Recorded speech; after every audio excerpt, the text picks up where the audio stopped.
राम राम दोस्तों, स्वागत है आप सारे का मेरे चैनल कथा डिलाइट पे। तो दोस्तों, बहुत दिनों बाद आज आप हरियाणवी में एक व्रत कथा डालेंगे। आज की व्रत कथा है सावन का सोमवार की व्रत कथा। तो चलिए शुरू करें यहाँ पे सावन के सोमवार की व्रत कथा ने। एक बार एक धन्ना सेठ था जो भगवान शिव का घना तकड़ा भगत था। उसके लोहा धन की कोई कमी को नहीं थी, लेकिन उसका संतान को नहीं थी। वो सारा दिन वो सोचा करदा कि इतना धन धान्य का मैं करूँगा कि जब उसकी खर्चण वाला कोई है को नहीं। वो रोज़ शिव जी का मंदिर में जाकर दिया जलाया करदा। तो एक दिन उसके भक्ति भाव न देख कर माता पार्वती ने शिव जी तक आया, ए स्वामी, साहूकार आपका घड़ा तकड़ा भगत है, इसकी कोई कष्ट है कि किस बात का कष्ट देने लाग रहे हो आप, इसके जो भी कष्ट है उसकी दूर करना चाहिए। तो शिव जी पार्वती ने बोले, साहूकार का कोई बेटा को नहीं, इसलिए वो घना दुखी रहा है। तो माता फिर बोली, ए ईश्वर, कृपा करके इसकी एक बेटा होने का वरदान दे दो। तब बाबा ने कहा, ए पार्वती, साहूकार की किस्मत में पुत्र योग को नहीं। अगर मैंने उसकी पुत्र प्राप्ति का वरदान मिल भी गया तो वो केवल उसकी जो उम्र है 12 वर्ष तक ही रहेगी, उसके बाद वो मर जाएगा। ये सुनने के बाद भी पार्वती ने कहा, कोई बात नहीं, आप साहूकार पुत्र का वरदान दे दो, क्योंकि वो आपकी भक्ति बहुत दिल तक करने लग रहे हैं।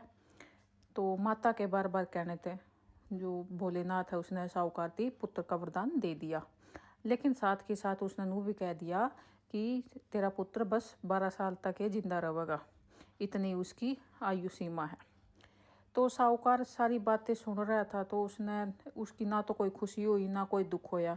वो पहले की तरह भगवान की पूजा, बोली की पूजा करने लग गया, अर्चना करता रहा, दिया जलाता रहा। और उसकी जो सेठानी है वह गर्भवती होगी। 9वें महीने में उसने एक सुंदर सा बालक हो गया। तो परिवार में खूब हंसी खुशी का माहौल बन गया। साहूकार पहले की तरह रहा। उसने बालक की जो 12 वर्ष की आयु का जो बात थी उसने वह किसी तभी को नहीं कही। जब वो बालक 11 साल का होया तो एक दिन साहूकार ने सेठानी थे बालक के ब्याह का बारे में कहा। तो साहूकार ने कहा कि वो अभी बच्चा है, उसने पढ़ने दे और उसने काशी भेज देंगे यहाँ पे। तो उसके बाद बालक के मामाती बुलाया और कहा कि इसकी काशी पढ़ने खातर ले जा, और रास्ता में जहाँ भी तू रुकोगी ओड़ा यज्ञ कराइयो और पंडिता थी खाना खिलाते हुए आगे बढ़ियो। तो वो भी मामा बन जानू ये कर दे गए। तो रास्ता में एक राजकुमारी का ब्याह होने लग रहा था। उस ब्याह जिसने उसका ब्याह होना था वो एक आंख तक काना था, लेकिन उसने यह बात अपने संबंधित छुपा रखी थी कि वो एक आंख तक काना है। लेकिन उस छोरा का बाबू ने जब उस साहूकार का छोरा देखा तो वो घना सुथरा था। तो उसका मन में आया क्यों ना घोड़ी पर इस्ती बिठा कर शादी के सारे काम करवा लिया और बाद में और छोरी न ले जाएंगे और ये छोरा ना विदा कर देंगे। तो उन्होंने मामा तक बात करी और कहा कि इसके बदले में वो घना सारा धन देवेंगे। तो वो राजी हो गए, मामा राजी हो गया इस बात पर। ठीक है भाई, मैं मेरा बन जाना आपका बेटे की जगह बिठा दूंगा ब्याह में। तो इसका बाद साहूकार का जो बेटा था उसकी विवाह की गद्दी पर वो बैठ गया। जब विवाह कार्य सारे संपन्न हो गए तो उसने राजकुमार की चुंदरी के पल्ले पर लिख दिया कि तेरा विवाह मेरा गिल्ला होया है, लेकिन तेरी विदाई जो जिसका गिल्ला होगी वो एक आंख तक काना है। और वो बाद में इतना लिख कर अपना मामा गिल्ला काशी चला गया। और जब राजकुमारी ने अपनी चुन्नी देखी और चुन्नी पर उसने जो लिखा देखा तो उसने साथ जाने तक मना कर दिया। राजा ने भी अपनी बेटी की बारात नुए भेज दी, छोरी उसने विदा को नहीं करी, तो बारात उल्टी चली गई। और मामा और भांजा काशी पहुंच गए। एक दिन जब मामा ने यज्ञ रखा था तो भांजा बहुत देर तक कमरा था बाहर को नहीं आया। मामा उसकी देखने खातर अंदर गया। देखा तो उसके भांजे के प्राण निकल चुके थे। वो घना परेशान हो गया। सोचा अभी रोना पीटना मचाया तो ब्राह्मण सारे चले जाएंगे और यज्ञ का कार्य जो है अधूरा रह जाएगा। जब यह यज्ञ पूरा हो जाएगा तो मामा ने रोना पीटना शुरू कर दिया।